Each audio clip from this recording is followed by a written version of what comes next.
காலையிலேருந்து மதியம் வரைக்கும் எல்லா வேலையும் முடிச்சுட்டு, மதியத்துக்கு மேல கொஞ்ச நேரம் ரெஸ்ட் கிடைக்குமா அப்படின்னு சொல்லிட்டு நம்மலாம் தூங்கிட்டுருப்போம். ஸோ அந்த நேரம் கூட நம்மளால நிம்மதியா தூங்க முடியாது. ஐயோ! பசங்க வந்துருவாங்களே, அவங்க ஏதாவது சாப்பாடு கேட்பாங்களே அப்படின்ற மாரி நெறைய வுமன்ஸ்க்கு இருக்கும். ஸோ ஒழுங்கா நிம்மதியா தூங்கக்கூட முடியாது. அந்த 1 மணி நேரம், 2 மணி நேரம் கேப்ல ஏதாவது நம்ம விஷயங்கள் பண்ணி வைக்கலாம் அப்படின்னு நெனைக்கணும். அப்படின்னு நெனைக்கிற நீங்க ஒரு சில விஷயங்கள் அப்படின்னு நெனச்சு வச்சிருந்தீங்கன்னா, நான் சொல்ற இந்த வீடியோஸ்ல அத பத்தி நான் நெறைய சொல்லியிருக்கேன். ஸோ இந்த மாரி விஷயங்கள்லாம் நீங்க பண்ணி ட்ரை பண்ணி வச்சுக்கிட்டீங்கன்னா, உங்களுக்கு காலையிலே வந்து வேலையை சீக்கிரமா முடிக்கிறதுக்கும் ஹெல்ப்ஃபுல்லா இருக்கும். அண்ட் உங்களுக்கு மதிய நேரம் உங்களுக்கு ஃப்ரீ டைமும் கொஞ்சம் கிடைக்கும். ஸோ நான் சொல்ற இந்த டிப்ஸ் எல்லாத்தையுமே நீங்க ஃபாலோ பண்ணி பாருங்க. அண்ட் வாங்க வீடியோக்குள்ள போலாம். And welcome to nature with my channel. என்னுடைய சேனலில் முக்கியமாக டிப்ஸஸ் மட்டும் போட்டுட்ருக்கேன். ஒர்க்கிங் உமன்ஸாக இருந்தாலும் சரி, நான் ஒர்க்கிங் உமன்ஸாக இருந்தாலும் சரி, அவங்களுக்கு நிறைய kitchen tips, home tips and money saving tips கூட போட்டுட்ருக்கேன். ஸோ இந்த வீடியோஸ்லாம் நீங்கள் ஃபுல்லாக பார்க்கணும் அப்படின்னா சேனலை சப்ஸ்கிரைப் பண்ணி வச்சுக்கோங்க. அண்ட் லைக் பண்ணி வச்சுக்கோங்க. உங்கள் ஃப்ரெண்ட்ஸ் அண்ட் ஃபேமிலிக்கும் ஷேர் பண்ணி வச்சுக்கோங்க.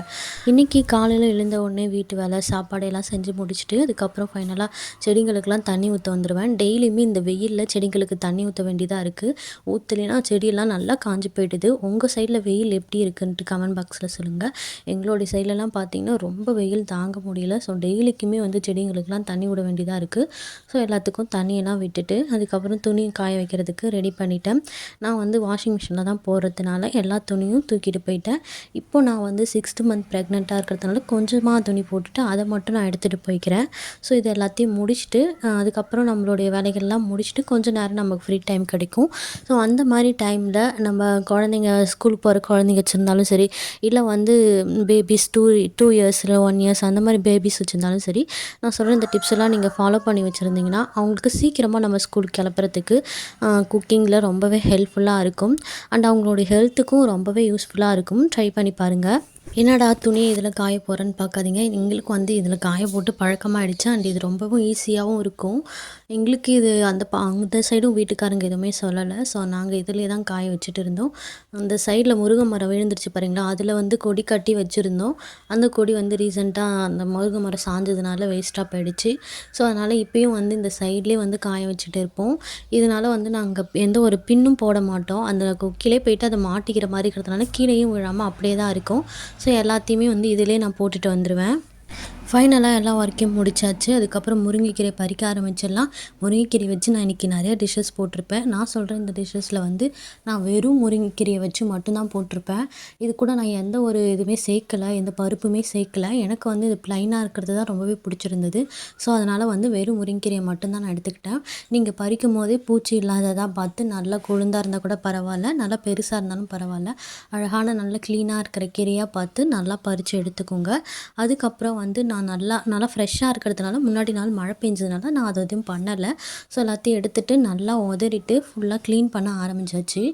பாப்பாவும் வந்து அந்த மாடுக்கெலாம் வந்து நான் தான் கொடுப்பேன்னு சொல்லிட்டு அவள் வந்து முருங்கைக்கீரை ஒரு பக்கம் கொடுத்துட்டு இருந்தா. ஸோ ஃபுல்லாக கொடுத்துட்டு அதுக்கப்புறம் நாங்கள் எல்லாம் முருங்கைக்கீரையும் வந்து ஆய ஆரம்பிச்சிட்டோம். இந்த மரத்துக்கு நிழல்லே உட்காந்துட்டு வெளியிலே உட்காந்துட்டு எல்லா முருங்கைக்கீரையுமே வந்து ஆஞ்சு எடுத்தாச்சு.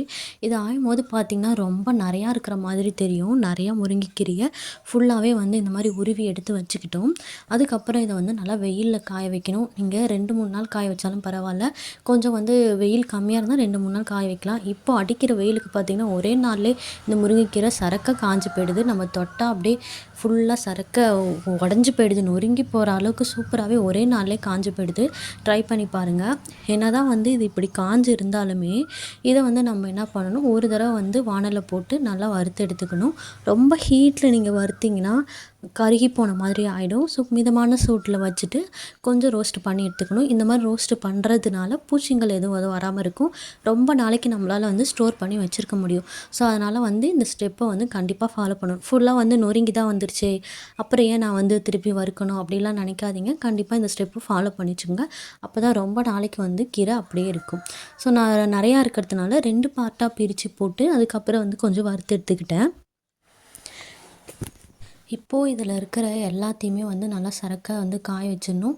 ஹீட் வந்து போகிற அளவுக்கு நல்லா கூலிங் ஆகிறதுக்கு விட்டுறணும். இப்போ பார்த்திங்கன்னா நிறையா இருக்கிற மாதிரி இருக்கும். ஃபுல்லாகவே கையில் நம்ம தொட்டு பார்த்தா அழகாக நொறுங்கி வர மாதிரி இருக்கும். ஸோ அந்த அளவுக்கு வந்து ரோஸ்ட் ஆகணும். கருக விடாமல் அழகாக நீங்கள் கிட்ட நின்று திருப்பி திருப்பி விட்டிங்கன்னா தான் கருக விடாமல் அழகாக ஈஸியாக எடுத்துடலாம். ஸோ இந்த அளவுக்கு நொறுங்குற மாதிரி வச்சுட்டு அதுக்கப்புறம் ஒரு மிக்ஸி ஜாரில் போட்டுக்கிறேன். இது நிறையா இருக்கிறதுனால நான் நொறுக்கி நொறுக்கி கையாலே வந்து நொறுக்கி நொறுக்கி போட்டுட்டு அப்படி இருந்துமே வந்து 2 தடவை நான் போட்டு நல்லா அரைச்சி எடுத்துக்கிட்டேன். உங்களால் எந்த அளவுக்கு வந்து பவுடராக அரைச்சி எடுத்துக்க முடியுமோ அந்த அளவுக்கு வந்து பவுடராக அரைச்சி எடுத்துக்கோங்க.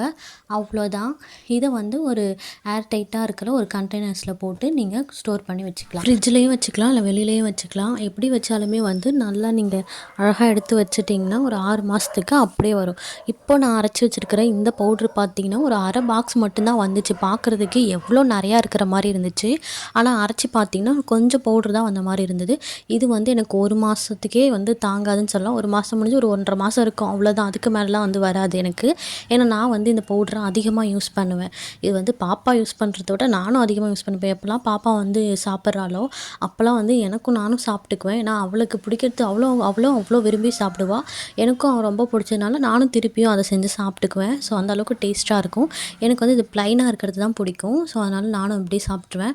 இது என்ன பண்ணணும்னா கண்டிப்பாக வந்து நெய் ஊற்றிக்கோங்க. நெய்யை வந்து இந்த மாதிரி தாளிக்கிறதுக்கான இதில் ஊற்றிட்டு அதுக்கப்புறமேட்டுக்கா இந்த முருங்கை பொடியை ஒரு 2 ஸ்பூன் போட்டுட்டு அதுக்கப்புறம் மேலே வந்து கொஞ்சமாக உப்பு, சாதத்துக்கு தேவையான உப்பு இது எல்லாத்தையும் போட்டுட்டு அதுக்கப்புறம் நீங்கள் வந்து ஹீட் பண்ணிக்கோங்க பேனை. அதுக்கப்புறம் ஹீட் பண்ணி ஒரு செகண்டு தான் இருக்கணும். இந்த மாதிரி பொறி பொரியாக வரும் இல்லையா, கொதிக்கிறதுக்கு டக்குன்னு எடுத்துடணும். ரொம்ப நேரம் நம்ம விட்டுட்டோன்னா அது அந்த பொடியே வந்து தீஞ்சு போன மாதிரி ஆகிடும். ஸோ அதனால் நீங்கள் மிஷின் ஆன் பண்ணி விட்டுட்டு அதுக்கப்புறமேட்டுக்கா நீங்கள் போட்டு நீங்கள் ஸ்லோவாக பண்ணிங்கன்னா ஃபுல்லாகவே வந்து தீஞ்சு போன மாதிரி ஆகிடும். ஸோ கொஞ்சம் பொறுமையாக இருந்து நீங்கள் எல்லாத்தையும் பண்ணிவிட்டு அதுக்கப்புறமேட்டுக்கா நீங்கள் ஆன் பண்ணிவிட்டு கேஸை ஆன் பண்ணிவிட்டு அதுக்கப்புறம் நீங்கள் டக்குன்னு எடுத்துருங்க. அதுக்கப்புறம் நீங்கள் வந்து ஒரு சாதத்தில் போட்டு நல்லா பிசைஞ்சு சுட சுட வச்சிட்டிங்கன்னா சூப்பராக இருக்கும் சாப்பிட்றதுக்கு. ரொம்ப டேஸ்ட்டாக இருக்கும். என்னுடைய குழந்தையும் வந்து ரொம்ப விரும்பி சாப்பிடுவாள். அவள் வாரத்தில் ஒரு 2 தடவை கண்டிப்பாக நான் இதை கொடுத்துருவேன். நானும் வந்து சாப்பிட்டுக்குவேன். ஸோ அந்த அளவுக்கு ஹெல்த்தியாகவும் இருக்கும், டேஸ்டியாகவும் இருக்கும். அது மட்டும் இல்லாமல் இந்த மாதிரி தோசை மாவு இருந்துச்சு அப்படின்னா தோசை மாவுலேயும் இந்த பவுடரை நீங்கள் போட்டுட்டு நல்லா மிக்ஸ் பண்ணி விட்டுட்டு குட்டி குட்டி தோசையாக எடுத்தும் குழந்தைங்களுக்கு கொடுக்கலாம். அப்படி இல்லைனா குட்டி குட்டி தோசையாக ஊற்றிட்டு அதுக்கு மேலே பொடிகள்லாம் வந்து தூவி விட்டுட்டு அதுக்கப்புறம் அவங்களுக்கு கொடுத்தீங்கனாலும் ரொம்ப இம்ப்ரெசிவாக சாப்பிடுவாங்க.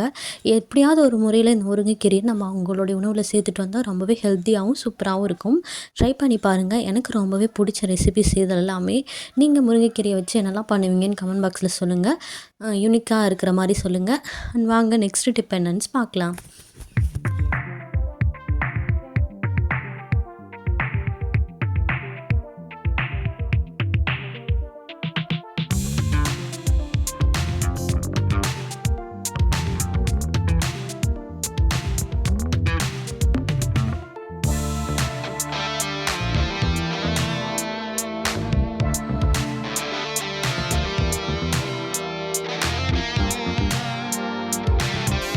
இந்த டிப்ஸும் ரொம்பவே ஹெல்ப்ஃபுல்லாகவும் ஈஸியாகவும் இருக்குங்க.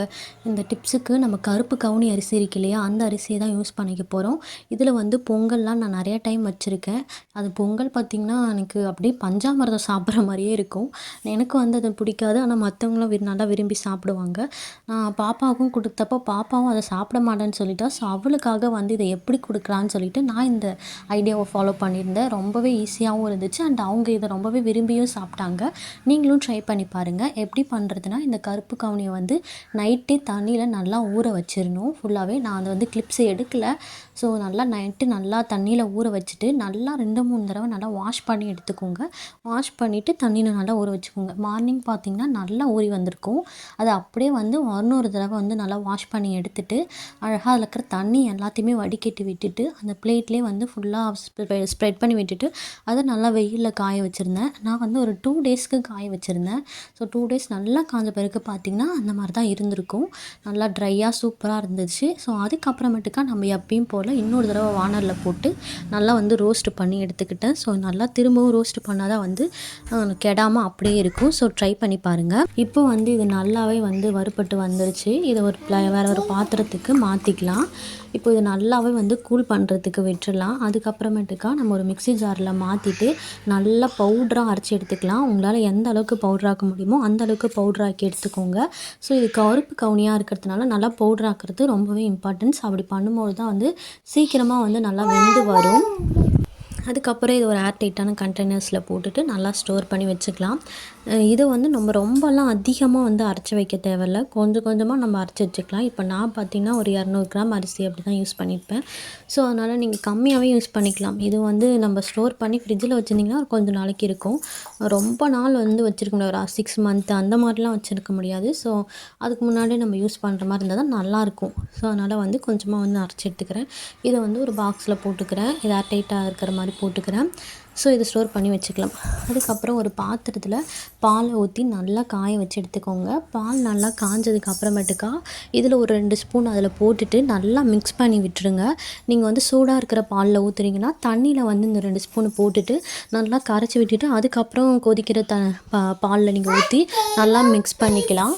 இது வந்து கூல் பண்ண மில்காக இருந்துச்சுன்னா அது கூட நீங்கள் அப்படியே போட்டு நல்லா மிக்ஸ் பண்ணி விட்டுட்டு அதுக்கப்புறமேட்டுக்கா நீங்கள் வந்து கேஸில் வச்சு அதுக்கப்புறம் நீங்கள் ஹீட் பண்ணிக்கலாம். ஸோ நான் வந்து பாலை கொதிக்க வச்சுட்டு எடுத்து வச்சுட்டு கொஞ்சம் ஹீட்டாக குறைஞ்சதுக்கு அப்புறமேட்டுக்கா டைரெக்டாக அதிலே போட்டு நல்லா மிக்ஸ் பண்ணி விட்டுட்டேன். ஸோ அதுக்கப்புறமேட்டுக்கா நல்லா கேஸில் வச்சு கொதிக்க வச்சுட்டேன். இது வந்து ரொம்ப நேரத்துக்கு கொதிக்கணும். ஏன்னா இது கருப்பு கவுனி அரிசின்றதுனால அரிசி வந்து நல்லா வெந்து வரணும் இல்லையா? ஸோ அதனால் வந்து இது நல்லா வெந்து நல்லா வாசனை வரும். ஒரு 15 மினிட்ஸ்க்காவது வந்து இது நல்லா வெந்து வரணும். ஸோ அப்படி தான் இருக்கணும். டக்குன்னு உடனே போட்ட உடனே நம்ம எடுக்கக்கூடாது. ஒரு 15 மினிட்ஸ் கண்டிப்பாக ஆகணும். கொஞ்சம் கை விடாமல் கொஞ்சம் விட்டு விட்டு கிண்டிகிட்டே வந்தீங்கன்னா நல்ல ஒரு பதத்துக்கு கிடைக்கும். அதுக்கப்புறமேட்டுக்கா இதை நீங்கள் ஒரு கூல் பண்ணி விட்டுட்டு குழந்தைங்களுக்கு நீங்கள் ஒரு கஞ்சி மாதிரி கொடுக்கலாம். ரொம்பவே விரும்பி சாப்பிடுவாங்க. ட்ரை பண்ணி பாருங்கள். இந்த டிப்ஸு உங்களுக்கு புதுசாக இருந்துச்சுன்னா கமெண்ட் பாக்ஸில் சொல்லுங்கள். அண்ட் இதை நீங்கள் ஏற்கனவே ஃபாலோ பண்ணியிருக்கீங்களான்னு கமெண்ட் பாக்ஸில் சொல்லுங்கள். அண்ட் இது உங்களுக்கு பிடிச்சிருந்தாலும் மறக்காமல் லைக் பண்ணிக்கோங்க. குழந்தை வச்சுக்கிறோம் உங்கள் ஃப்ரெண்ட்ஸ் அண்ட் ஃபேமிலிக்கும் கண்டிப்பாக ஷேர் பண்ணிவிடுங்க. வாங்க நெக்ஸ்ட் டிப் என்னன்னு பார்த்துடலாம்.